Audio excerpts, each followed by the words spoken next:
لا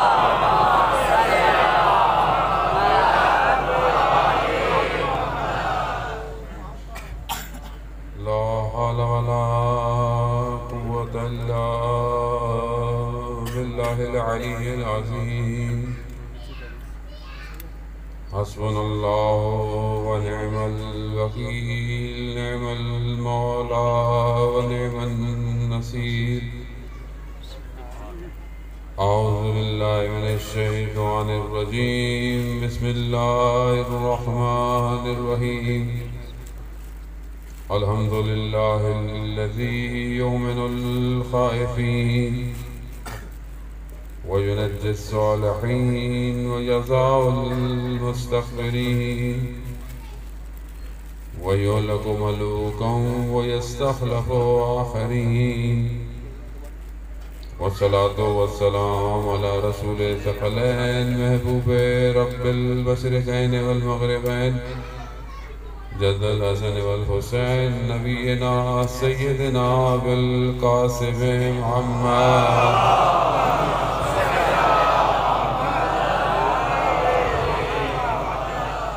وعلى آله الطيبين الطاهرين المعصومين لا سيما بقية الله في الأرضين روحي وأرواحنا لتراب مقدم الفداء ولعنة الله على أعدائهم أجمعين بسم الله الرحمن الرحيم رب اشرح لي صدري ويسر لي أمري واحلل عقدة من لساني يفقهوا قولي أما بعد فقد قال الله تبارك وتعالى في كتاب الحكيم والقرآن المجيد وما خلقت الجن والإنس إلا ليعبدون صلوات محمد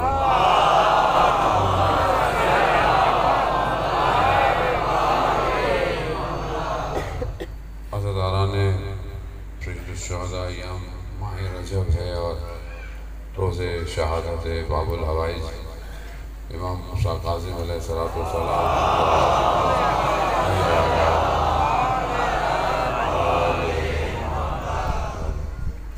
خوب ایام سخت عبادتوں اور نفس کی پاکیزگی کے دن ہے یہ ماہ رجب خدا کا مہینہ ہے مولا کائنات حضرت علی ابن ابی طالب علیہ السلام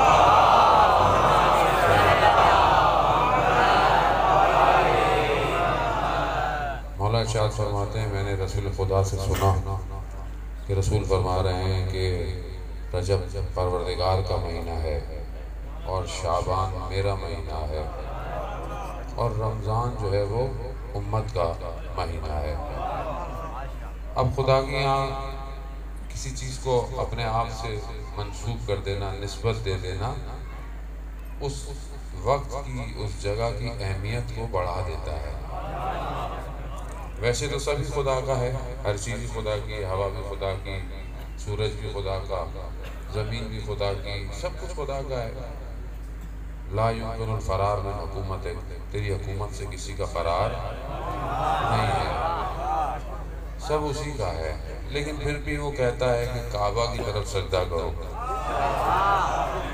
اب اس کی مرضی اس نے اس کو مختص کیا ہوا ہے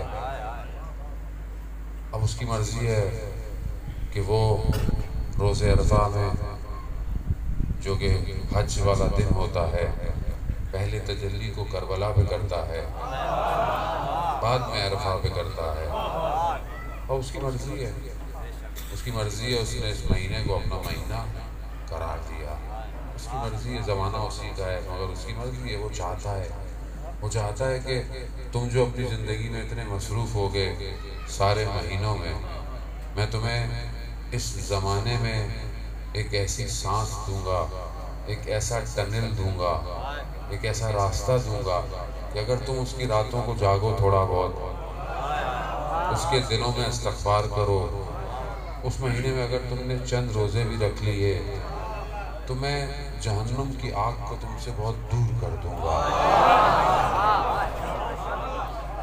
اور یہ ایک اپورچنٹی ہے یہ لطف ہے خاص اس کا کہ وہ ہمیں چھوڑتا نہیں ہے وہ کہیں نہ کہیں کسی نہ کسی بہانے سے ہمیں موقع دیتا ہے کہ شاید ابھی یوں ہو جائے، یہ کر لو، اس طرح کر لو، کیونکہ پروردگار قرآن میں ارشاد فرماتا ہے کہ ان اللہ یحب التوابین، میں توبہ کرنے والوں سے بہت محبت کرتا ہوں۔ اب زندگی ہے، انسان ظاہر ہے، انسان خطا کا پتلا ہے، انسان مادیت میں گرفتار ہے، انسان ظاہر ہے اپنے روز و شب میں زندگی کی طرف بھاگ دوڑ کر رہا ہے، معاشرے کا پریشر، اقتصادی پریشر، سوسائٹی کا پریشر، پھر انسان کا نفس دنیا کی طرف تمایل رکھتا ہے، کھنچتا ہے، اس سے غلطی ہو جاتی ہے، انسان سے غلطی ہو جاتی ہے، مگر اس نے دروازوں کو بند نہیں کیا۔ وہ ہمارے اور آپ جیسا نہیں ہے کہ کسی سے غلطی ہو جائے تو ہم اس کا چہرہ نہیں دیکھتے، بچے سے غلطی ہو جائے تو اس کے ساتھ اس کو ادب سکھانے کے لیے اس کو تھپڑ لگا دیتے ہیں، گھر والوں میں کسی سے کچھ بھی ہو جائے، انسان دیکھے نا، میں نے 100 دفعہ کہا تھا مگر تمہیں سمجھ میں نہیں آ رہی، یہ کرتا ہے نا انسان بچوں کے ساتھ، میں نے 100 دفعہ تمہیں سمجھایا مگر تمہاری سمجھ میں نہیں آتی۔ کتنا انسان قہر کرتا ہے، کتنا انسان غضبناک ہوتا ہے، اور اگر ایک دفعہ اس کی آواز آ جائے کہ میں نے بھی تو تمہیں کتنا سمجھایا ہے،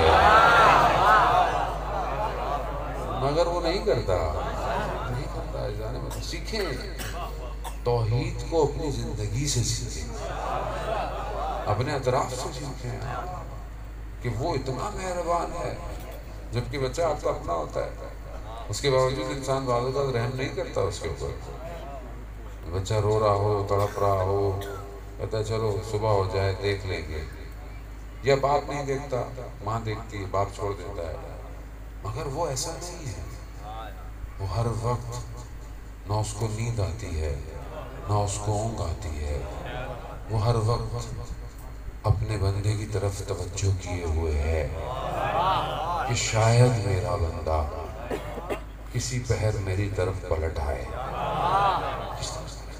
کبھی تو پلٹ آئے گا۔ اس لیے مولا متقیان فرماتے ہیں کہ تم توبہ کا دروازہ کھلا ہوتے ہوئے مایوسی کا اظہار مت کیا کرو، کھلا ہوا ہے دروازہ۔ عزیزان محترم کی مہینہ واقعاً ایسے ہی ہے، اس مہینے کی دعائیں دیکھیں، یا من ارجو ہو لکل خیر، وہ انسان جو ہے وہ اس رغبت اور آرزوؤں کے ساتھ کس کی طرف لے کے اپنی آرزو، اگر ہم ایک دوسرے سے رابطہ رکھتے ہیں اور ہم ایک دوسرے پر ڈیپینڈنٹ ہوتے ہیں کہ میں آپ کی طرف ایک آرزو رکھوں، ایک امیدیں رکھوں، تو انسان کی امیدیں تو ٹوٹ جاتی ہیں ایک دوسرے سے، مگر پروردگار میں نے اپنی امیدوں کو تیری طرف رکھا ہے، کیوں؟ کیونکہ تو امیدوں کو توڑتا نہیں،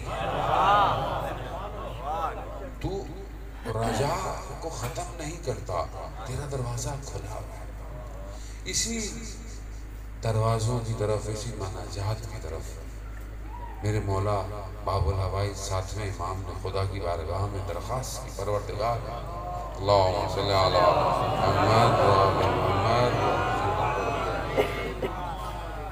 مولا نے درخواست کی کہ پروردگار میں تیری بارگاہ کی طرف خلوت چاہتا ہوں، تنہائی چاہتا ہوں، مجھے تو ایسی جگہ دے، ایسا موقع دے کہ میں تجھ سے مناجات کروں، میں تجھ سے گفتگو کروں، اور خدا نے دیا۔ امام کا بندہ ہے کہ بہرحال امام کو جو ہے وہ کم و بیش 14 سال امام زندان میں رہے، بہرحال کبھی چھوڑ دیتے تھے، کبھی دوسری زندان میں ڈال دیتے تھے، لیکن آخری 4 سال متواتر زندان ہے، کنٹینیو زندان ہے۔ لیکن جب امام پہلے زندان میں چلے گئے تو امام کہتے ہیں کہ امام نے خدا کی بارگاہ میں شکر گزار کیا، پروردگار تو نے مجھے خلوت دی، تو نے مجھے تنہائی دی کہ میں مناجات کروں۔ ہم بہت ساری زندگیوں میں، ائمہ کی زندگیوں میں، ظاہر ہے پوری زندگی ان کی ہمارے لیے اسوہ حسنہ ہے، رول ماڈل ہے، اور ہمیں اسی سے اپنی زندگی سنوارنی ہے۔ بہرحال ہم ظاہر سب تو بیان نہیں کر سکتے، محدودیت ہے، وقت ہے، ساری چیزیں، لیکن ایک حصہ یہ بہرحال ہم اپنی زندگی میں 7ویں امام سے لیں کہ امام خدا کی بارگاہ میں مناجات کر رہا ہے۔ جب ہارون خلیفہ کو پیغام پہنچایا جاتا تھا کہ بھئی امام زندان میں کیا کرتے ہیں، تو کہتے تھے کہ امام تو نماز ہیں اور عبادتیں ہی پڑھتے ہیں، عبادتوں میں خدا کی بارگاہ میں مشغول رہتے ہیں. اب یہ عبادت ہماری زندگی میں کبھی ہم نے سوچا کہ ہمیں بھی زندگی کی بھاگ دوڑ میں اس نفسا نفسی کے زمانے میں کبھی کوئی موقع ملے کہ ہم بھی اس کی بارگاہ میں مناجات کریں, ہم بھی اس کی بارگاہ میں کوئی بات کریں. خدا کہاں ہے میری زندگی میں؟ وہاں بولیں گے مولانا نماز تو پڑھتے ہیں اور کیا کریں. نماز تو ہم جو پڑھتے ہیں وہ ہم ہی جانتے ہیں کیسے پڑھتے ہیں. وہ ہم بعض علماء کہتے تھے کہ زندگی میں 2 رکعت نماز ایسی پڑھے جو قبول ہو جائے بڑی بات ہے. ہم کہتے تھے کہ یہ کیسی بات ہے, یہ انسان 2 رکعت نہیں پڑھ سکتا. لیکن جب پڑھنا شروع کی تو پتہ چلا کہ صحیح نماز واقعا 2 رکعت بھی نہیں پڑھ سکتا آدمی. کہ انسان پورے وجود کے ساتھ نماز پڑھ رہا ہو, کہ جہاں قرآن کہہ رہا ہے کہ مومنین ایسے نماز پڑھتے ہیں کہ ان کے بدن میں خاشیت ہوتی ہے, ان کا بدن لرزتا ہے, ان کے آنکھوں میں آنسو ہوتے ہیں. اب خود سوچیں کہ ہماری آنکھوں میں خدا کے لیے آنسو کب آئے. ہم تو اپنے لیے روتے ہیں, جو بھی روتے ہیں. اور امام کا کرم ہے ہمارے اوپر کہ عمل جیسا بھی ہو مولا کی مجلس میں آئے تو آنکھوں میں آنسو آ جاتے ہیں. یہ مولا کا کرم ہے, ہمارا عمل نہیں ہے ایسا.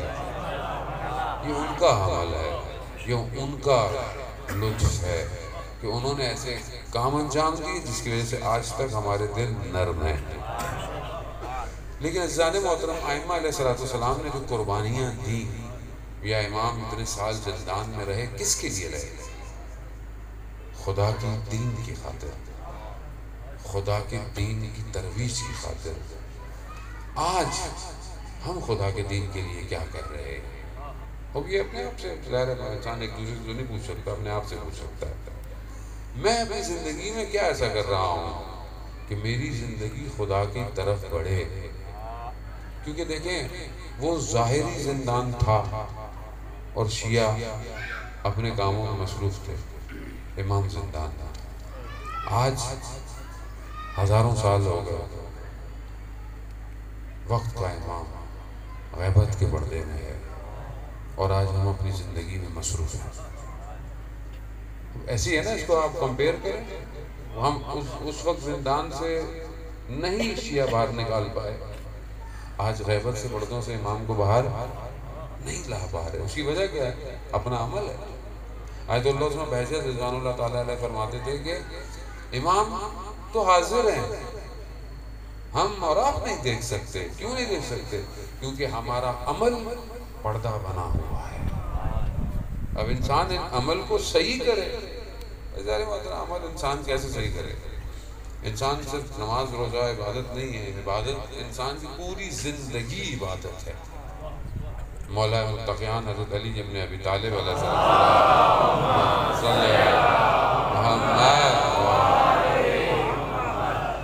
امام کی زندگی کو توجہ کرے. انسان کامل ہے, سو رہا ہے تو بھی عبادت کر رہا ہے, جنگ میں ہے تو بھی عبادت کر رہا ہے, بازار میں ہے تو بھی عبادت ہے, مسجد میں ہے تو بھی عبادت ہے.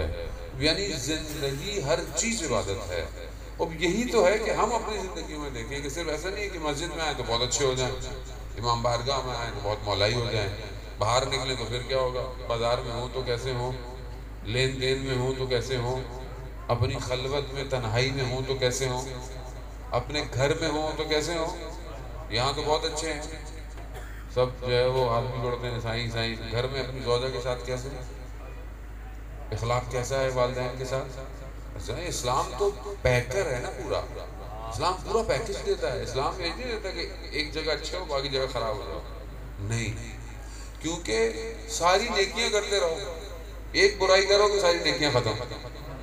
خدا کا سسٹم ایسے ہی ہے عزیزان محترم, خدا کا نظام ایسے نہیں ہے. وہ واقعہ مشہور امام کے دور کا واقعہ ہے, چھٹے امام جعفر صادق علیہ السلام.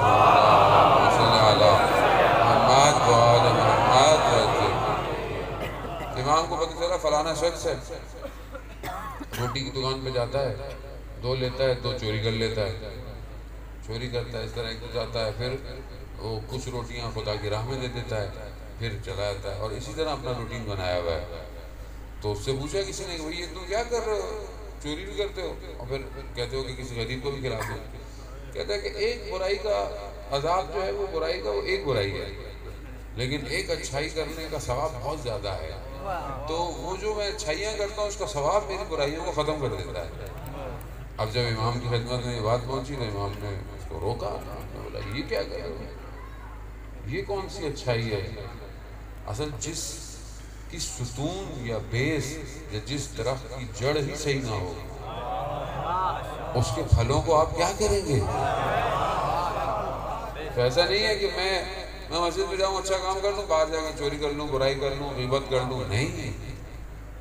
ایک کتاب بہت مشہور اردو میں پرنٹ ہوگی، شاید ابھی بازار میں آنے والی ہے، 3 منٹ اس کا نام ہے کتاب کا، یعنی ایک جان باز جو جنگ کا تھا، زخمی تھا، ایک آپریشن میں صرف 3 منٹ کے لیے اس کی روح نکل گئی، اور ڈاکٹر جی فیصلہ کرنے لگے کہ اب کیا کریں گے۔ اس 3 منٹ میں اس کی روح نے بڑا سفر کیا، ٹریول کیا پورا، کہاں تک؟ عالم برزخ، حساب کتاب تک پہنچ گیا۔ یہاں 3 منٹ تھے، وہاں پتہ نہیں کتنا عرصہ چلا گیا۔ وہ کتاب میں، کیونکہ پھر وہ واپس آ گیا، بہرحال اس کو موقع میرا واپس آیا، تو اس نے وہ سب لکھا جو اس نے دیکھا۔ وہ بتاتا ہے کہ جب انسان مر جاتا ہے اور معاملہ جو ہے وہ یہاں سے اٹھے گا، جایا جائے گا، تو ایک جگہ جاتا ہے جہاں پر ایک آدمی میز لے کے بیٹھا ہوا ہے اور اس میز پہ بہت بڑی کتاب ہے۔ تو وہ پوچھتا ہے کہ یہ کیا ہے؟ کہا یہ تمہارے اعمال ہیں۔ کہا پہلا صفحہ کھولو۔ یہ پہلا صفحہ کھولا تو دیکھا تاریخ لکھی ہوئی ہے، اور یہ وہ تاریخ تھی جس دن تم بالغ ہو گئے تھے۔ اب بعض اوقات لوگوں کو پتہ ہی نہیں چلتا بالغ کب ہوئے، حساب کتاب اسی دن سے ہے۔ ذہن محترم، بہرحال جو شرعی طریقہ والوں نے کہا ہے، پھر کوئی جلدی ہو جاتا ہے، کوئی دیر سے ہوتا ہے، لیکن اسی دن سے حساب کتاب ہے۔ کہا تمہیں پتہ نہیں تھا، مگر تمہارا حساب کتاب اس دن سے شروع ہو گیا، کیونکہ تم بلوغت سے پہلے بھی اچھے عمل کرتے تھے تو اس کے بھی اثر ہوتے ہیں۔ جیسے بعض اوقات بچے چھوٹے ہوتے ہیں، نماز پڑھاؤ، نیک کام کراؤ، کرنے دیں بچوں کو، کروائیں بچوں کو، یہ اثرات مرتب کریں گے جب وہ بڑے ہوں گے۔ تو کہا پھر دیکھا اس نے اچھا کام کیا، اس نے نمازیں پڑھی، اس نے ماتم داری، عزاداری، منجمن سب، رات کو دیکھا کہ سارے اعمال اڑ گئے۔ جب صفحے کے آخر میں پہنچا، جیسے ڈیلیٹ ہو جاتے ہیں۔ کہا کیوں؟ کہا رات کو تم نے غیبت کی تھی، اب جو سارے تمہارے نیک عمل تھے دن کے، وہ اس کے حصے میں چلے گئے۔ اور دوسرا صفحہ کھولا، پھر اچھے کام، یہ کام، وہ کام، پھر رات کو آخر میں دیکھا پھر اعمال اڑ گئے۔ کہا تم نے کوئی ریاکاری کی تھی، پھر کیا ہوا، یہ ہوا، یہ کیوں اڑا دیا؟ کہا تم جہاں ماتم کرنے جاتے تھے تم دکھانے جاتے تھے کہ میرے دوست بھی آتے ہیں۔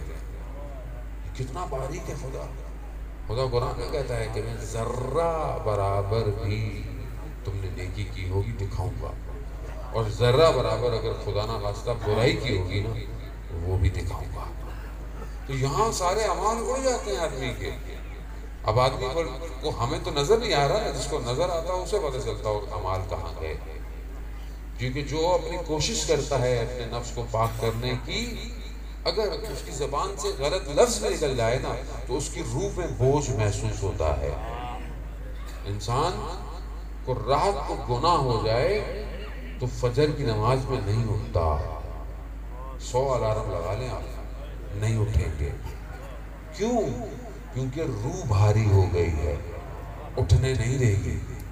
تو ہمارے تو استاد جب ہم عوضے میں گئے تو ہمیں تو یہ کہتے تھے کہ جس دن تم سے غلطی ہو جائے، کوئی بھی غلطی ہو جائے، تم سے تہجد کی توفیق سلب ہو جائے گی، یعنی تہجد نہیں پڑھ پاؤ گے۔ تو ہم نے زندگی کا فارمولہ یہ لگا لیا کہ جس دن خدا نہ خواستہ نہیں پڑھ پائے، لگتا ہے گڑبڑ ہو گئی، تو اب چیک کرو کہ گڑبڑ کیا ہے۔ کیوں؟ کیونکہ مومن بابصیرت ہوتا ہے، مومن بہت زیرک ہوتا ہے، وہ دوبارہ اپنے آپ کو نقصان نہیں دیتا۔ اگر آج فجر قضا ہو گئی ہے تو کل نہیں ہونی چاہیے۔ کیوں نہیں؟ کیونکہ پتہ نہیں ہے زندگی کا۔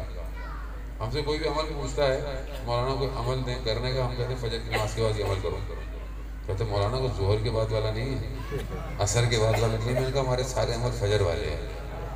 کیوں؟ کیونکہ فجر میں اٹھو، فجر ہی وہ ایک چیز ہے کہ خدا کو سجدہ کرو پہلے، سب سے پہلے۔ اب چاہے تم رات کو جاگتے رہو، تمہاری فجر جاگتے جاگتے ہو جائے، لیکن وہ بلے شاہ کہتے تھے کہ چلوے بلیا یار بنا لے، بازی لے گئے کتے۔ کہتے ہیں کیوں؟ کہتا راتی جاگن شیخ صداتاں، راتی جاگن کتے، چل وے بولیا یار منا لے، بازی لے گئے کتے. کیوں؟ کیونکہ رات کو بیٹھی ہوئی پبلک جاگ رہی ہے، باتیں کر رہی ہے، فلمیں دیکھ رہی ہے، میچ دیکھ رہی ہے، باتیں کر رہی ہے. صبح جب وقت آئے گا یہ سو جائے گی.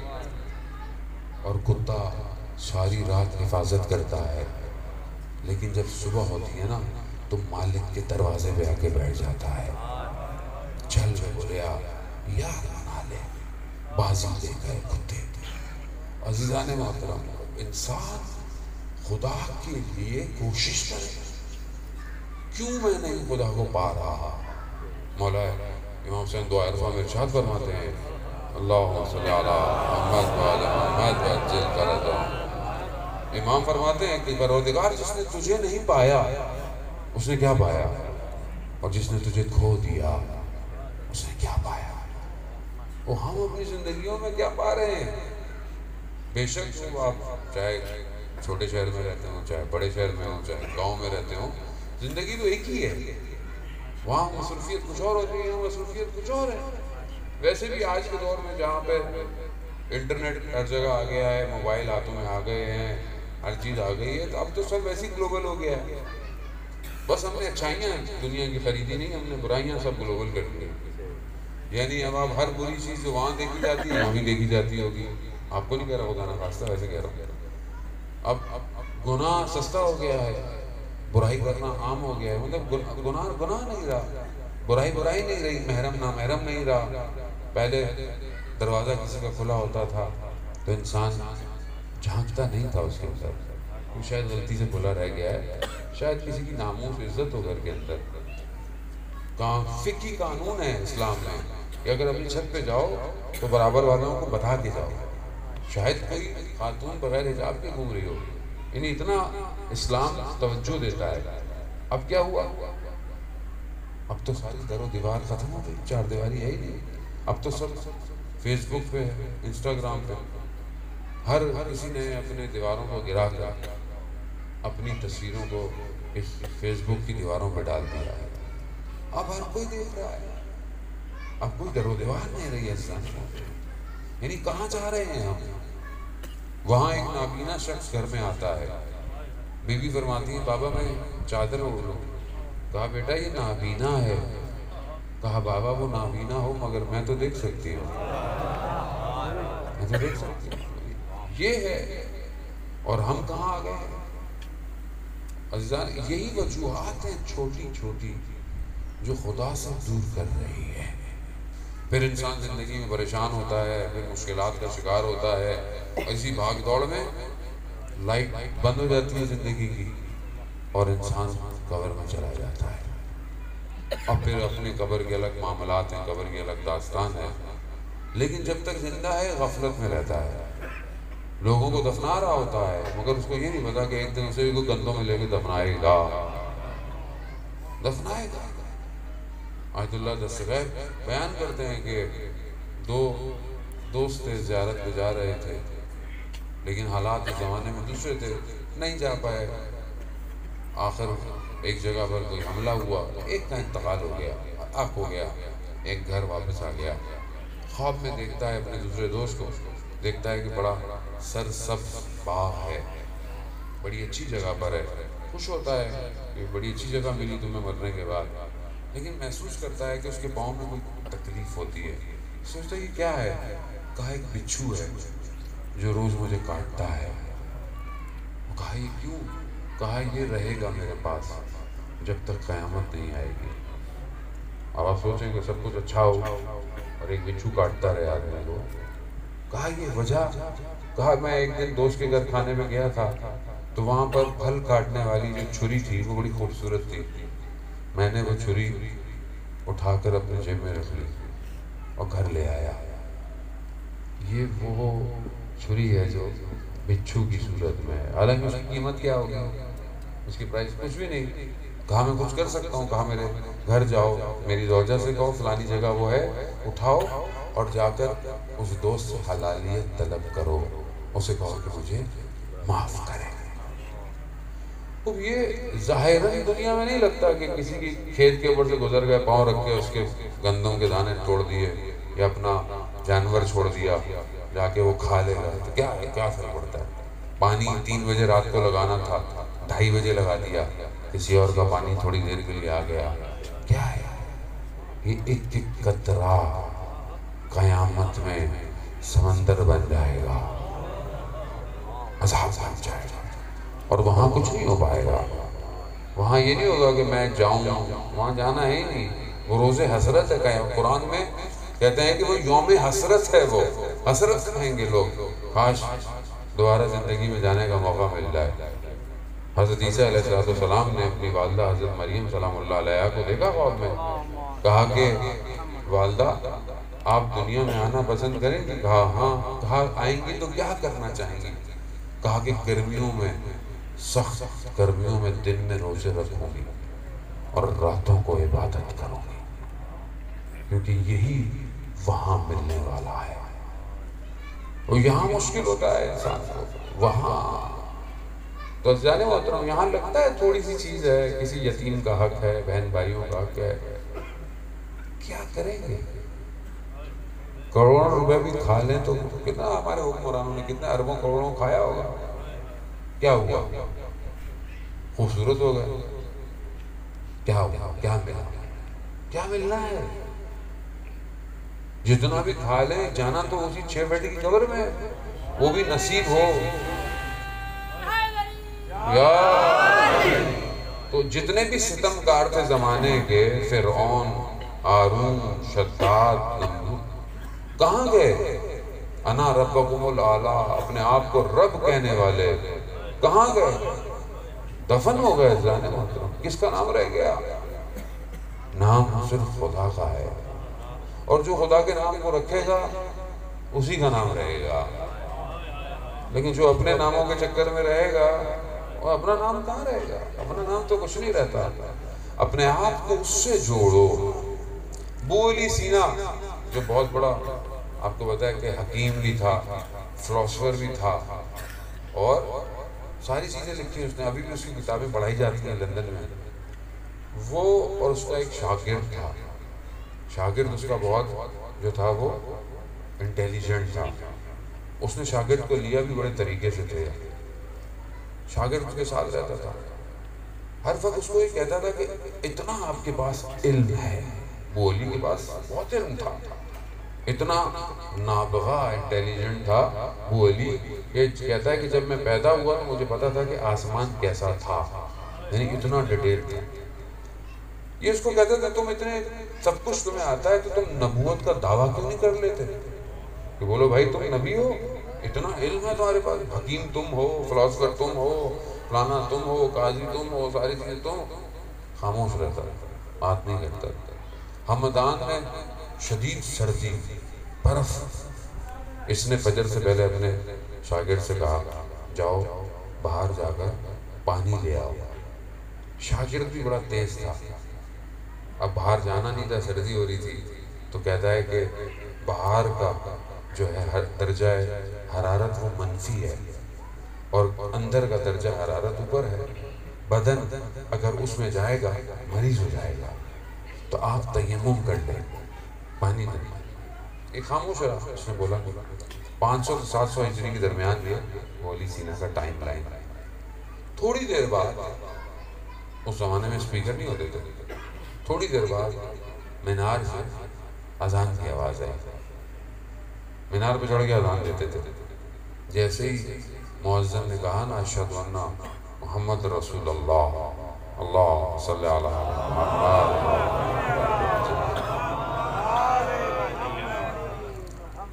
تو اس نے کہا اپنے شاگرد کو، کہا کہ اتنے 100 سال گزر گئے، اس مؤذن نے رسول کو دیکھا نہیں ہے، مگر آج بھی سردی میں مینار میں چڑھ کے اذانیں دے رہا ہے۔ تو میرا شاگرد ہوتے ہوئے میرے لیے پانی نہیں لاتا، اور تو کہتا ہے کہ نبوت کا دعویٰ کروں۔ نبی اسے کہتے ہیں جو اللہ کا نمائندہ ہوتا ہے۔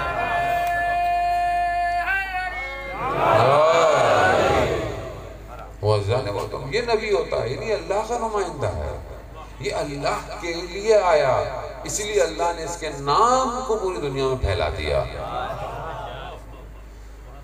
امام حسین علیہ السلام نے خدا کے لیے قربانی دی۔ اللہم صلی علی محمد وعلی محمد،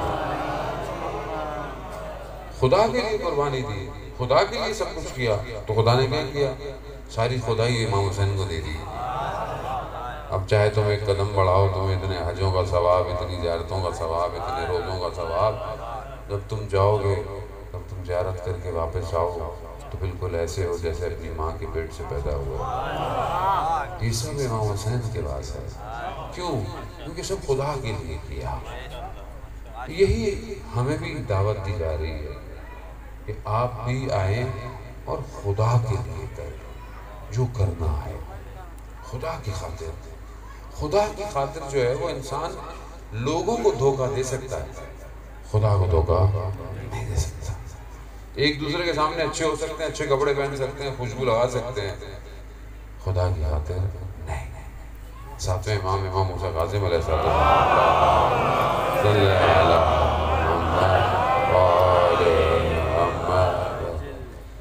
امام سے پوچھا کسی نے کہ یہ جو دو فرشتے ہوتے ہیں انسان کے، یہ کیسے لکھتے ہیں، ان کو کیسے پتہ چلتا ہے؟ امام فرماتے ہیں کہ جیسے ہی اگر کوئی شخص نیک کام کا ارادہ کرتا ہے نا تو اس کے بدن سے خوشبو آنا شروع ہو جاتی ہے، اور اس خوشبو کو دوسرا فرشتہ کہتا ہے اٹھو یہ نیک کام کرنے والا ہے، اور جب وہ نیک کام کرتا ہے وہ اس کو لکھ لیتا ہے۔ اسی طرح جب کوئی آدمی برائی کا ارادہ کرتا ہے تو اس کے بدن سے بو آتی ہے، ایک ایسی بو کہ جس کی وجہ سے دوسرا فرشتہ اس کو کہتا ہے کہ اٹھو یہ کوئی غلط کام کرنے والا ہے۔ اب یہ ہمیں نہیں آتی ہیں، ظاہر ہے ہم تو ایک دوسرے کو ایسے نہیں دیکھ سکتے، لیکن اللہ نے ایسے اولیاء بھیجے زمانے میں۔ ائمہ تو ظاہر ہے امام تھے، وہ تو جانتے تھے آنے والا کس نیت سے اور کس ارادے سے آتا تھا، اس کو ویسے ہی سوالوں کا جواب دے کر۔ کتنے لوگ ائمہ کے پاس آئے، سوال پوچھے بھی نہیں اور جواب لے کر چلے گئے، جواب لے کر چلے گئے۔ لیکن ایسے ولی خدا بھی ہیں ہر زمانوں میں کہ جن کو پتہ ہوتا ہے کہ سامنے والا اندر سے کیسا ہے۔ میں آپ کو نہیں دیکھ سکتا، آپ مجھے نہیں دیکھ سکتے، لیکن یہ اولیاء خدا بندے کو دیکھ کر اس کی بیماری کو مشخص کر دیتے ہیں۔ اور یہ اللہ کے ولی کبھی بھی لوگوں کو دھتکارتے نہیں ہیں کہ انسان کو دور بھیج دیں۔ یہ دنیا کے ڈاکٹر نہیں ہیں، یہ روح کے ڈاکٹر ہوتے ہیں، اور اگر روح کا علاج نہیں کریں گے تو روح صحیح کیسے ہوگی؟ اسی لیے سندھ اولیاؤں کی سرزمین ہے، کیونکہ یہاں اللہ کے ولیوں نے آ کر اپنے ڈیرے ڈالے اور اپنے اخلاق سے، اپنے کردار سے لوگوں کو مسلمان کیا، زبردستی نہیں کیا، اپنے اخلاق سے کیا، اپنے کردار سے کیا۔ اب یہی اخلاق اور کردار اس سرزمین سے کم ہوتا جا رہا ہے، آخری زمانے کی طرف بڑھ رہے ہیں، چیزیں ختم ہوتی جا رہی ہیں، لوگ ایک دوسرے کا احترام نہیں کرتے، اب لوگ خدا کا احترام نہیں کرتے، روحوں کا کیا کریں گے؟ آپ کے قریب چھوٹا بچہ بیٹھا ہو، آپ خدا نہ خواستہ گناہ آپ کے سامنے ہو، آپ گناہ نہیں کریں گے، کیوں؟ چھوٹے بچے کے احترام کی خاطر۔ لیکن انسان اپنی تنہائی میں اپنے پروردگار کا اتنا بھی احترام نہیں کرتا، یعنی چھوٹے بچے کے برابر کا بھی احترام نہیں ہے اس کا۔ قرآن میں پروردگار کہہ رہا ہے الم یعلم بأن اللہ یرا، کہ مگر تم نہیں جانتے کہ خدا تمہیں دیکھ رہا ہے، خدا دیکھ رہا ہے۔ عزیزان محترم، آیت اللہ بہجت فرماتے تھے اپنی زندگی میں کہ اگر کسی کو خدا کے وجود کا احساس ہو جائے تو وہ گناہ نہیں کرے گا۔ آپ کو پتا ہو کہ دوربین لگی ہوئی ہے، کیمرہ لگا ہوا ہے، آپ گاڑی سپیڈ سے نہیں چلائیں گے، جو لمٹ ہے وہی چلائیں گے۔ کیوں؟ کیونکہ دوربین لگی ہوئی ہے، چالان ہو جائے گا، اور اس کی دوربین ہر وقت لگی ہوئی ہے، اس کی دوربین ہر وقت ہے، بند نہیں ہوتی ہے، ہر جگہ ہے، ہر جگہ ہے۔ زمینوں کے اندر بھی چلے جائیں تو بھی وہ دیکھ رہا ہے، مگر انسان وہ پتہ ہی نہیں چلتا کہ کائنات محضر خدا ہے، محضر خدا میں گناہ نہیں کیا جاتا۔ عزیزان محترم، یہی مشکل ہے۔ میں بہرحال بہت کوئی مشکل باتیں کرنے آیا بھی نہیں تھا، سیدھی سیدھی باتیں کرنے آیا تھا، اور معذرت بھی چاہتا ہوں کہ پتہ نہیں آپ کیا سوچ رہے ہوں گے کہ میں کیا بول رہا ہوں۔ تو وجہ یہی ہے کہ آخری امام منتظر ہے، اس کا انتظار کسی کسی کو تڑپا رہا ہوتا ہے کہ وہ کب آئے گا، اور وہ اس لیے نہیں آتا کہ ہم تیار نہیں ہوتے، اور ہم اپنی زندگی میں اس لیے ہمیں تو جب جہاں موقع ملتا ہے ہم کوشش کرتے ہیں کہ ہم لوگوں کو امام کی طرف بلائیں۔ یہ بھی ہمارا نہیں ہے کمال، یہ امام خود چاہتے ہیں کہ تم جہاں جہاں جاؤ ہم تمہیں بھیجیں گے، ہم تمہارے زبان میں تاثیر ڈالیں گے، تم جاؤ، تم لوگوں کو میری طرف متوجہ کرو، اپنی طرف نہیں۔ تم دنیا کا خوف مت کھاؤ، تم سلطانوں کا، حاکموں کا، فرعونوں کا خوف مت کھاؤ، تم اپنی گردن کو تیار رکھو کہ تم نے بھی یہ گردن کسی ایک دن دینی ہے، بس تم امام کی طرف بڑھو۔ جانا اتنا واقعہ میں بہت دفعہ پڑھ چکا ہوں۔ ایک شخص تھا جس کی دکان تھی بصرہ میں، یہ حکمت کی، عطاری کی، جو ہمارے ہاں جڑی بوٹیاں بیچتے ہیں، ایسی دکان تھی اس کی۔ دو لوگ آئے اس کی دکان پہ اور اس سے کافور اور سدر مانگا۔ کافور اور سدر آپ جانتے ہیں کہ جب انسان مر جائے تو اس میت کو 3 پانی سے غسل دینا ہوتا ہے، ایک کافور کے پانی سے، ایک سدر یعنی بیری کے پانی سے، اور ایک صاف پانی سے۔ تو وہ کافور سدر لینے آئے۔ اس نے جب ان کے لباسوں کو دیکھا، ان کی گفتگو کو دیکھا، اس نے کہا کہ آپ یہاں کے نہیں لگتے، بصرہ کے نہیں لگتے، آپ کہیں اور کے ہیں۔ تو انہوں نے کہا کہ تمہیں اس سے کیا، تم ہمیں کافور سدر تو ہم چلے جائیں۔ کہا نہیں، آپ کا اخلاق، آپ کا ادب احترام۔ ہر بڑا اس نے اصرار کیا، بڑا کہ آپ کون ہیں، کون ہیں، کون ہیں؟ تو انہوں نے کہا کہ ہم امام کے ساتھ ہوتے ہیں اور ہمارے ایک ساتھی کا انتقال ہو گیا ہے، تو ہمیں تمہاری دکان پہ بھیجا گیا ہے۔ اب جب اس نے یہ سنا کہ یہ امام کے ساتھ ہوتے ہیں اور اس کی دکان پہ آئے ہیں، یہ تو پاؤں پڑ گیا۔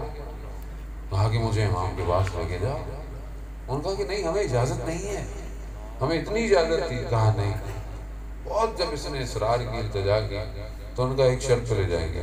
کہا کیا؟ کہا وہاں لے جائیں گے امام تک، آگے امام کی مرضی ملے یا نہ ملے۔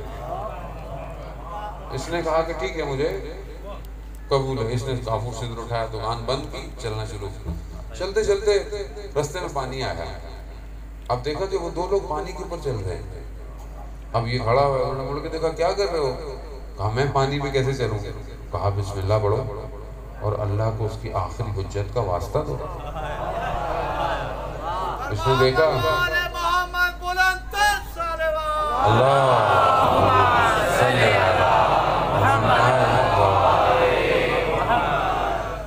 اس نے یہ کیا، چلنا لگ گیا، یہ بھی پانی پہ چلنے لگ گیا۔ چلتے چلتے پانی کے درمیان میں ایک جگہ آئے، دیکھا بادل آئے، بادل برسنے لگے، بارش ہوئی۔ اس کا لباس گیلا ہو گیا۔ جیسے اس کے لباس پانی پڑا، اسے خیال آیا کہ یہ تو چھت کی دکان پہ صابن سوکھنے کے لیے رکھ کے آیا تھا، ان کا کیا ہوا ہوگا؟ جیسے یہ خیال آیا، پانی میں ڈوبنا شروع ہو گیا، ہاتھ پاؤں مارے۔ انہوں نے کہا یہ کیا ہو گیا؟ کہا تمہیں نہیں پتا کہ تم جا کہاں رہے ہو اور تمہارا ذہن کہاں ہے؟ اس نے پھر بسم اللہ پڑھی، پھر یہ کیا، پھر چلتے چلتے چلتے چلتے کنارے میں کہیں پہنچے، دیکھا ایک خیمہ لگا ہوا ہے اور اس سے سبز رنگ کی روشنی جو ہے وہ آ رہی ہے۔ یہ اندر گئے امام کی خدمت میں۔ انہوں نے امام کی خدمت میں کہا کہ مولا، ہم تو نہیں چاہتے تھے مگر اس نے بہت اصرار کیا، بہت ضد کی، تو ہم لے آئے، تو یہ آپ سے ملنا چاہتا ہے۔ امام نے فرمایا کہ جس کا ذہن صابن میں ہو وہ ہمارے کسی کام کا نہیں، عزیزان محترم، اس کی حکمت کی دکان تھی، اس کا کاروبار صابن تھا۔ میں طالب علم ہوں، میرا ذہن میری مجلسوں میں ہوتا ہے، میرا صابن میری مجلسیں ہیں، میرا درس ہے مجلس کیسی ہوئی، کتنے لوگ تھے، اچھی ہوئی کہ نہیں ہوئی، فلانا ہوا کہ نہیں ہوا، لفافہ اچھا تھا کہ نہیں تھا، پروٹوکول اچھا تھا کہ نہیں تھا، یہی تو ہے میرا صابن، یہی ہے۔ آپ کا صابن کچھ اور ہوگا۔ ہر آدمی اپنی دنیا میں پھنسا ہوا ہے، اور پھر کیسے امام کے پاس جائے، کس طرح امام کے پاس جائے؟ جب تک ہم باہر نہیں نکلیں گے اندر سے نہیں پہنچ سکتے امام تک۔ امام تک وہ پہنچیں گے جنہوں نے اپنے آپ کو فنا کر دیا، جو خود ختم ہو گئے، جنہوں نے اپنے وجود کو قربان کر دیا۔ اس لیے بار بار ہمیں کربلا نظر آتی ہے نا، کیونکہ یہاں ماجرا یہ ہوا کہ یہاں آنے والوں نے اپنے آپ کو نہیں دیکھا، اپنے سینوں کو نہیں دیکھا، تلواروں کی دھاروں کو نہیں دیکھا، نیزوں کو نہیں دیکھا، صرف یہ دیکھا کہ امام بچ جائے، کھڑے رہے سیدھا، تیر کھائے، گرے۔ یہ نہیں کہا کہ مولا بڑا کام کیا ہم نے، نہیں، مولا راضی ہیں، اتنا سب کر کے بھی مولا سے جاتا۔ امام حیات ہوتا ہے، امام زندگی ہے، امام سانس ہے، امام ہے سب کچھ، امام نہیں کچھ نہیں۔ یہی امام ہماری زندگی میں کام تھا۔ کتنا میں امام کو یاد کرتا ہوں، زیارت میں پڑھتا ہوں، یا لیتنی کنت معکم، کاش مولا آپ کے ساتھ ہوتے۔ کاش کیوں کہہ رہے ہو؟ آج امام ہے تمہارے پاس؟ کہاں ہے؟ صبح شام میں امام کہاں ہے؟ پورے ہفتے میں امام کہاں ہے؟ زندگی گزر گئی، ہر یہ امام نہیں ہے جانے محترم۔ پھر کہتے ہیں اللہ جل آ جائیے آ جائیے، کہاں آئے؟ کس کے پاس آئے؟ کس کے گھر آئے؟ گھر ایسا ہے،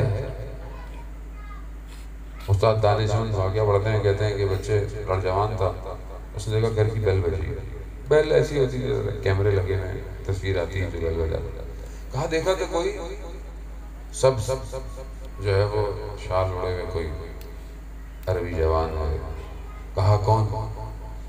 کہا امام مہدی ہوں۔ کہا مولا، کہا میں گھر آنا چاہتا ہوں۔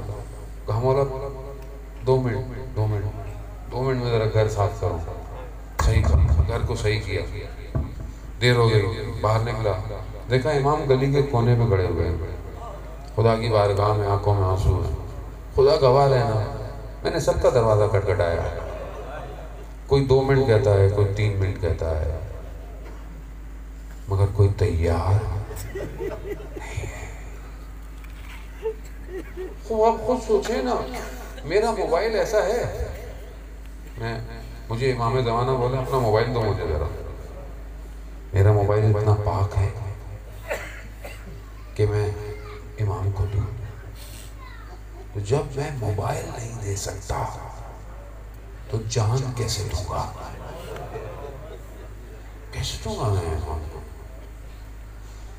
عزیزان محترم، یہی سمجھنے کی کوشش کریں، ہم بہت دور چلے گئے، بہت دور، ہم نے مجلسوں کو بھی کہیں اور لے گئے۔ ممبر یہ خدا کے لیے اور رسول کے لیے ہے، یہاں تفرقے کے لیے، لڑائی کے لیے نہیں ہے، یہ جوڑنے کے لیے ہے، یہ اہل بیت کی تعلیم پھیلانے کے لیے ہے، یہ لوگوں کو اہل بیت سے جوڑنے کے لیے ہے۔ ہم پتہ نہیں کہاں چلے گئے ہیں، کس طرف جا رہے ہیں، پتہ نہیں روز قیامت میں کیسے ہم بیوی کے سامنے کھڑے ہوں گے، مجھے سمجھ میں نہیں آتا، ان کے سامنے کیا کہیں گے کہ ہم نے کیا کیا؟ ہم نے، دنیا نے آپ کے فرزند کو پیاسا اور بھوکا شہید کیا، ہم نے نہ جانے کیا کیا اس کے بعد۔ عزیزان محترم، میں آپ کو اس سے زیادہ مزاحم نہیں ہوں گا کہ اللہ پہلے سے بھی بیٹھے ہوئے، اور بس صرف اتنا ہی کہوں گا کہ زندگی کسی کا انتظار نہیں کرتی ہے. شخص آیا رسول کی خدمت میں، حدیث تو لانی ہے شاید کل توفیق ہو پڑھنے کی کسی جگہ پر. شخص آیا، یا رسول اللہ ایک سوال ہے. وقت کے نماز کا تھا، کہا نماز پڑھو پھر سوال ہو. کہاں پوچھو؟ کہا یا رسول اللہ اجازت دیں مجھے کہ میں موت کی تمنا کروں. رسول خدا نے فرمایا کہ دیکھو موت کی تمنا کرو یا نہ کرو، موت نے آنا ہے. موت بالکل ایسی ہے. ادھر اس زمانے میں عربوں کے ہاں صحن کے اندر اونٹ بیٹھتے تھے، تو روایات کی جو مفہوم ہے وہ یہی ہے کہ موت اس اونٹ کی طرح بیٹھی ہوئی ہے دہلیز پہ. اونٹ کب کھڑا ہو جائے کسی کو نہیں پتا، موت کبھی بھی آ جائے گی، تیار رہو بس. اب یہ تیاری کیسے کرے آدمی؟ موت ٹائم تھوڑی دے گی آپ کو. اس لیے کہیں کہ انسان کو پاک صاف رہنا چاہیے، طہارت کے ساتھ رہنا چاہیے، واجبات ادا کر کے رہنے چاہیے. پتہ تھوڑی ہے کب کس جگہ انسان سو جائے. رات کو سوئے صبح اٹھے ہی نہیں. اگر کوئی حق ہے ادا کر کے سوئیں، نہیں ہے تو کم از کم لکھ کے رکھیں کس کا کیا لین دین ہے. مرنے کے بعد پھنسے نہ رہیں. انسان مرنے کے بعد پھنس جاتا ہے. انسان محترم ایک شخص تاجر تھا، اس نے نجف کے اندر کسی کو قرض دیا ہوا تھا. قرض دیا، بندہ واپس نہیں کر رہا، مال جو ہے وہ واپس نہیں کر رہا. تو اس نے سنا تھا کہ یہ فلانے عالم کے درس میں جاتا ہے، تو میں ان کو کہتا ہوں کہ شاید اس کو کہیں کہ مجھے میرا مال واپس. ان کے پاس گیا، انہوں نے کہا ٹھیک ہے کل درس میں آ جائے. درس دے رہے تھے وہ عالم، بتا رہے تھے کہ جب میں اس سے پہلے کہ میں عالم بنتا میری دکان تھی اور لین دین کا معاملہ تھا. تو ایک یہودی تھا آیا، اس کو کچھ میں نے دینا تھا، تو اس کا ایک درہم جو ہے وہ میرے پر بنتا تھا. تو میں نے اسے بولا بعد میں لے جانا، ابھی نہیں ہے. اس نے بولا نہیں میں تو ابھی لے کے جاؤں گا. میں نے بھائی نہیں ہے بعد میں آ جانا. بہرحال وہ چلا گیا اور وہ آیا نہیں اور اس نے حلال بھی نہیں کیا. کہہ رہا میں نے خواب میں دیکھا کہ میں روز قیامت میں ہوں اور مجھے جو ہے وہ صراط سے لے کے جا رہے ہیں. ایک طرف جہنم ہے، ایک طرف وہ ہے. ملائکہ مجھے لے کے جا رہے ہیں. اچانک سے جہنم کی طرف سے وہی اٹھا اور آگ کے اندر، اور اس نے مجھے روک لیا. انہوں نے کہا میرا ایک درہم واپس کرو. اب میں نے بولا یہاں کہاں سے واپس کروں ایک درہم؟ تو میں نے ملائکہ کو کہا کہ بھائی اس کو دیکھیں. یہ ہمارا کام نہیں ہے، یہ دنیا وہیں دنیا میں پوری کرنی تھی. جو معاملہ لین دین تھا اس کو وہیں پورا کرنا تھا. اب کیا کریں؟ وہ مان ہی نہیں رہا. تو اس نے بولا کہ پھر مجھے اس آگ میں انگلی جو آگ میں بگولا ہو رہی ہے، اس انگلی کو اپنے سینے پہ لگانے لگا. کہتا ہے میں مرتا کیا نہیں کرتا. میں نے اجازت دی. جیسی اس نے لگائی سینہ جل گیا، سوراخ ہو گیا اور میری آنکھ کھل گئی اور میں نے دیکھا میرے سینے پہ سیاہی تھی. اس نے پھر اپنے استاد نے درس میں لکھایا ایک درہم دینار موت کے لیے اتنا خطرناک ہے. اب انسان کو لکھ لینا چاہیے بھائی نمازیں چھوٹ گئی ہیں لکھ لو. آپ اولاد کی تربیت ایسی کریں کہ وہ آپ کے لیے نمازیں پڑھے نہیں تو پڑھوا دے گا اس کو. یہ واجبات ہیں، یہ نمازیں ہیں، یہ روزے ہیں، یہ لین دین ہے، یہ دکان والے کا ہے، یہ اس کا بہت ضروری ہے. جانے محترم یہاں لگتا ہے کچھ نہیں ہوگا، وہاں بہت پھنس جائیں گے. وہاں 50 منازل ہیں قیامت میں، 50 منزلیں ہیں اور ہر منزل پہ 1000 سال ہے. کتنے ہو گئے؟ 50,000 سال. کیسے گزرے گی؟ اب آپ بولیں گے یہ تو ہمیں کوئی بتاتے ہی نہیں ہے، ہمیں تو بتاتے ہیں بڑے آرام سے نکل جائیں گے. کیسے نکلیں گے؟ مولا کائنات عدل کا امام ہے. اللہم صلی علی محمد وعلی امام علی عدالت کے امام ہیں. امام عدالت کو برپا کریں گے. بھائی تم نے عدل تو کرنا ہے نا، امام ہے ظاہر ہے. اگر امام عدل نہیں کرے تو امام نہیں ہے. تو وہاں کیسے ہوگا؟ لیکن بہرحال لطف اور کرم ہے کہ تم تھوڑے سے اچھے ہو جاؤ، باقی ہم کر لیں گے تھوڑے اچھے. لیکن دنیا کا لین دین خود کرنا پڑے گا. جانے محترم ایسا نہیں ہو سکتا میں مجلس سے سنتا رہوں، نیک کام کرتا رہوں اور لوگوں کا دل بھی دکھا رہا ہوں، لوگوں کا مال بھی کھا رہا ہوں. کیسے ہو سکتا ہے؟ یہ کیسا مومن ہے؟ ہو ہی نہیں سکتا ایسا۔ مومن تو وہ ہے جو قیامت میں 40 لوگوں کی شفاعت کرے گا۔ مومن اسے کہتے ہیں، مومن اسے کہتے ہیں کہ جو خود اس کے وجود سے ایسا نور نکلے گا جو کئی لوگوں کو قیامت میں اپنے ساتھ لے کے آئے گا۔ ایسا مومن بنے نا، ایسے مومن کی جستجو کریں۔ ایسا نہیں، کوئی نہیں بتا کہ زندگی آج بند ہو کہ کل بند ہو، وہ عالم کوئی اور ہے۔ ہمارے استاد ہیں، ان کے والد مجالس پڑھتے تھے، مصاحف پڑھتے تھے، تو والد کے انتقال کے بعد والد کو خواب میں دیکھا، کہا کہ بابا وہاں کیا ہے، عالم برزخ میں ماجرا کیا ہے؟ تو وہ فرماتے ہیں کہ بیٹا امام حسین جتنا دنیا میں قریب ہے اس سے کہیں زیادہ کرم وہاں ہے۔ یہ ہے سفینۃ النجات ہے، ڈوبتوں کو بچانے والا ہے۔ اس لیے تو کہتے ہیں کہ آؤ مجلس میں آؤ، تمہارا ایک مجلس میں آنا تمہیں حور کی طرح پلٹا دے گا۔ امام حسین کی مجلس حور علیہ السلام ہو گئے، ایک دفعہ ہے۔ اس لیے کہتے ہیں کہ مجلس میں آنا چاہیے، آتے رہے، نہ بولیں فلانی کی مجلس ہے، اس کی مجلس ہے، فلانا یہ ہے، نمازیں نہیں پڑھتا جی مجلس میں آتا ہے۔ آنے دیں، نماز کون سی آپ کے لیے پڑھنی ہے؟ اس نے اللہ کے لیے پڑھنی ہے، اللہ کو راضی کرنا ہے، آنے دیں۔ ایک شاید عبادت اس کو کہیں اور لے جائے۔ نجف میں ایک شخص تھا جس کو دیکھ کر لوگ بھاگتے تھے، اس کا نام تھا عبد فرار، یعنی جو اس کو دیکھتا تھا بھاگتا تھا، تنگ اتنا کرتا تھا لوگوں کو۔ ایک عالم دین ملا حسین قلی حمدانی والے بنتے، مولا کے حسین میں حرم میں ملا، امام ان کو دیکھا، کہا کہ آپ بھاگ نہیں رہے؟ کہا کیوں؟ کہا آپ کو پتہ نہیں میرا نام کیا ہے؟ کہا کیا ہے؟ کہا عبد فرار۔ کہا تیری فرار کس سے ہے؟ اپنے آپ سے ہے یا اللہ سے؟ ایک جملہ بولا۔ دوسرے دن جب صبح درس شروع ہوا تو اپنے شاگردوں نے بولا کہ آج درس نہیں ہوگا، آج ایک ولی خدا کا انتقال ہو گیا ہے، اس کے جنازے پہ جانا ہے۔ اللہ پتہ نہیں کون ہے ولی۔ جب گئے دیکھا تو اس کے گھر پہ کھڑے ہیں۔ کہا یہ تو آپ اس کے گھر پہ لے آئے، یہ تو ایسا تھا ویسا تھا۔ اس کی دروازے سے پوچھا کہ ماجرا کیا ہے؟ کہا جب کل گھر سے آیا ہے اور ساری رات ایک کونے پر بیٹھ کر صرف یہی کہتا رہا میری فرار کس سے ہے؟ خدا سے ہے، اس کے رسول سے ہے، کس سے؟ ایک رات ولی خدا بنا دیا اسے۔ عزیزاں کاش وہ ایک سجدہ، اقبال کہتا ہے نا، وہ ایک سجدہ جسے تم گراں سمجھتا ہے ہزار سجدوں سے دیتا ہے آدمی کو نجات۔ ایک سجدہ، ماہ رجب سجدہ کرے، دعائیں پڑھے، رات کو دعائیں ہیں، چھوٹی چھوٹی سی دعائیں کھولیں پڑھیں، جائیں اس کی طرف۔ امام یہی فرما رہے تھے۔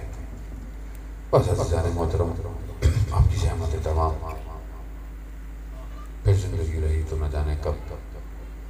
امام جہاں یہ مناجات کرتے رہے کہ پروردگار مجھے خلوت دے، مجھے تنہائی دے کہ میں تجھ سے مناجات کروں، وہیں پر امام ایک وقت آیا، امام فرماتے ہیں پروردگار مجھے اس زندان سے آزاد کر دے۔ وہ زندان اتنا تاریک زندان تھا، امام نہ کھڑے ہو سکتے تھے نہ آرام کر سکتے تھے۔ باب الحوائج ہے، باب الحوائج ہے امام۔ خدا زیارت نصیب کرے کاظمین میں۔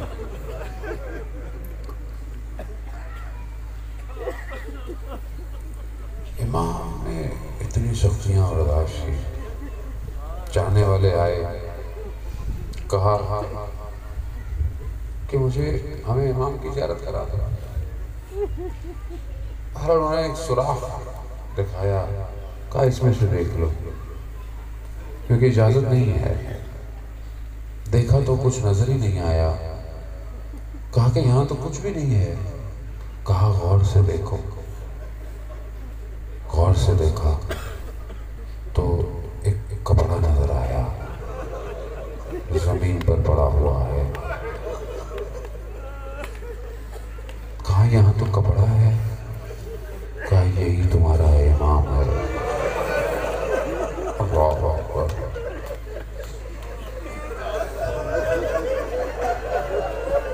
اتنا امام کمزور ہو گئے تھے، اتنے ضعیف ہو گئے تھے،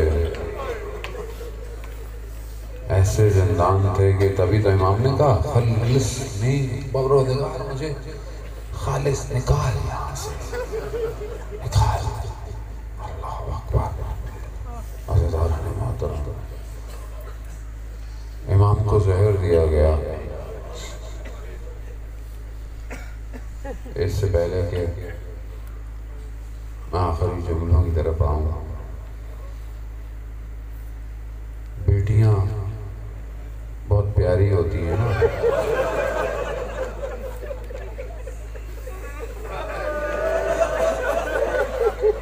سلام ہو آپ پہ کہ آپ پہنچ گئے۔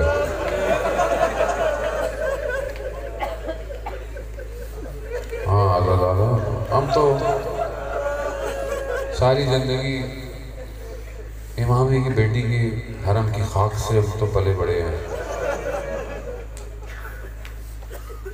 وہ بیٹی جو مدینہ میں ہے، کئی سال سے باپ زندان میں ہے، ہر وقت یہ بھی امید ہے کہ بابا کب آئیں گے۔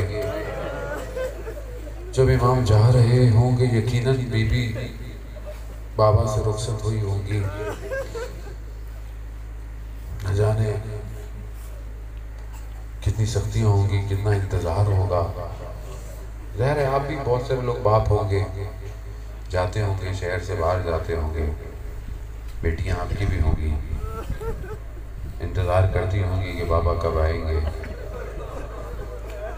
مگر یہاں بابا آئے نہیں۔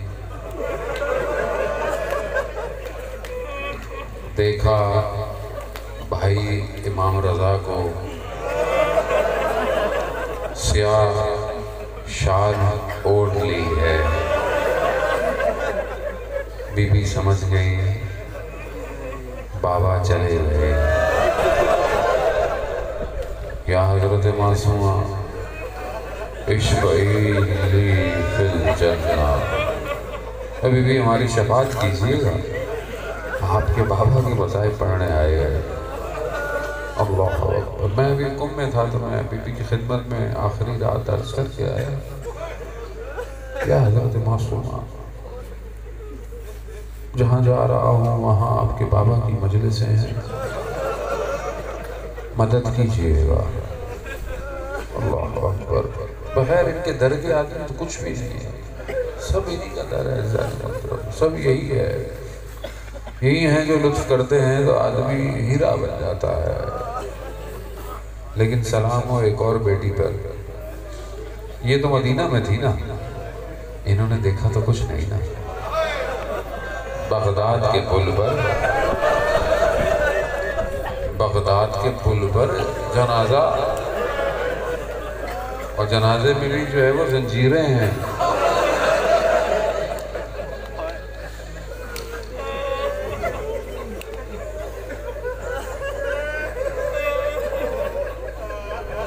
ایک وقت تھا قاسمین میں صحن کو انہوں نے بڑھانا تھا، خدا آپ کو اجر دے، خدا آپ کو اجر دے۔ سمجھ کے رو رہے ہیں آپ، خدا آپ کو۔ میں بھی بڑے آرام سے، مجھے بھی کوئی جلدی نہیں ہوتی ہے، میں بھی آرام سے رو رہا ہوں۔ حرم کو صحن کو گشادہ کرنا تھا۔ بغداد کے حاکم کے پاس گئے، وہ نہیں مانا، وہاں پہ نہیں مانا، شیعہ گئے نہیں گئے، وہ آئے واپس تہران میں۔ جو شہزادہ تھا، ایک بہت بڑا جو سردار تھا، اس کا چچا تھا، اس کے ریکویسٹ کی، وہ گیا، اس نے جا کے بات کی تو انہوں نے صحن کو گشادہ کر دیا، اس میں ایک کونے پہ اپنا مقبرہ بنایا، کہا کہ جب میں مروں مجھے یہیں دفنانا۔ اس نے وصیت میں لکھا کہ جب میں مر جاؤں تو میرا جنازہ پوری شان و شوکت، پورے پروٹوکول جو شاہی ہوتے ہیں اس کے ساتھ ایران سے اٹھایا جائے۔ اور اٹھایا گیا، بڑے لوگ آئے، شیعہ آئے، بڑے بڑے لوگ آئے، وزراء آئے، تو جنازہ عراق پہنچا۔ عراق میں شیعہ جو بڑے بڑے لوگ تھے وہ آئے۔ جیسے ہی بغداد سے آگے چلنے لگا تو اس کا جو وصی تھا وہ آ گیا، کہا رکھ دو یہاں جنازہ۔ کہا کیوں؟ کہا اب یہاں کے بعد وصیت دوسری ہے۔ کہا کیا ہے؟ کہ یہاں کے بعد جنازہ مزدور اٹھائیں گے۔ اب حمالوں کو ڈھونڈا گیا، آؤ، جیسی جنازہ اٹھایا کوہرام مچ گیا، لوگوں نے اپنے بالوں کو نوچ لیا، عورتوں نے سروں کو پیٹنا شروع کر دیا۔ کیا غربت ہے؟ دیکھا تھوڑی دیر جنازہ چلا تھا تو جو حرم کا وہ متولی تھا جس کے پاس چابی تھی حیدر، وہ دوڑتا ہوا آیا، کہا روک دو روک دو، کہا ان مزدوروں کو ہٹاؤ، کہا جیسے جنازہ آیا تھا اسی شان و شوکت سے لاؤ۔ کہا کیوں؟ کہا وصیت تھی۔ کہا کیوں؟ کہا میں ابھی سو رہا تھا، میں نے خواب میں امام موسیٰ کاظم کو دیکھا، مولا نے کہا کہ جاؤ حیدر اٹھو جاؤ، یہ غربت صرف میرے حصے میں تھی۔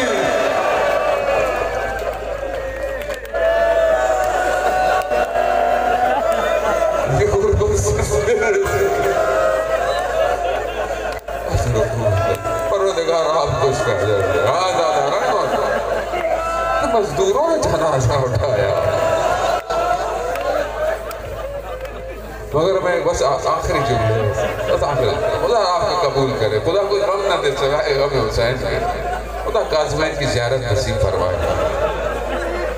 میں کہوں گا یا حضرت معصومہ، آپ مدینہ میں تھی، آپ نے اپنے بابا کا جنازہ نہیں دیکھا، مگر سلام ہو چھوٹی بچی پر جو کربلا میں تھی، جو دیکھتی رہی، جو گیا وہ واپس نہیں آیا، اور آیا بھی تو کیا آیا؟ کہا بابا بھی چاہ رہے ہیں، نہ جانے کس طرح باپ اور بیٹی جدا ہوئے۔ ہاں آزادارہ نے محترم مولا گئے، صاحب آپ سنتے رہتے ہیں، بس مولا آخری مناظر، مولا گئے، کہیں تیر ہیں، کہیں تلواریں ہیں، کہیں نیزے ہیں، یہ زہرا کی کمائی دشت کربلا میں زمین پہ آئی۔ اس حال میں باپ کا جنازہ بیٹیوں کے لیے زینت ہوتا ہے، کیوں؟ بیٹیاں زینت ہوتی ہیں باپ کے جنازے پر، گریہ کرتی ہیں، بینڈ کرتی ہیں، روتی ہیں، مگر میں یہاں کیا بتاؤں آپ کو، یہاں قانون کچھ اور تھا۔ یہاں جب یہ چھوٹی بچی آئی نا بابا کے جنازے پر، یہاں اسے پیار سے نہیں ہٹایا،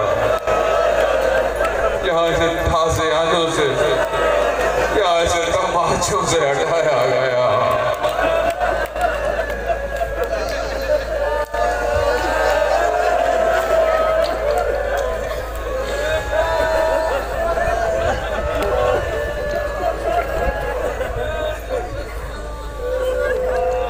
لعنت اللہ علی القوم الظالمین وسیعلم الذین ظلموا أی منقلب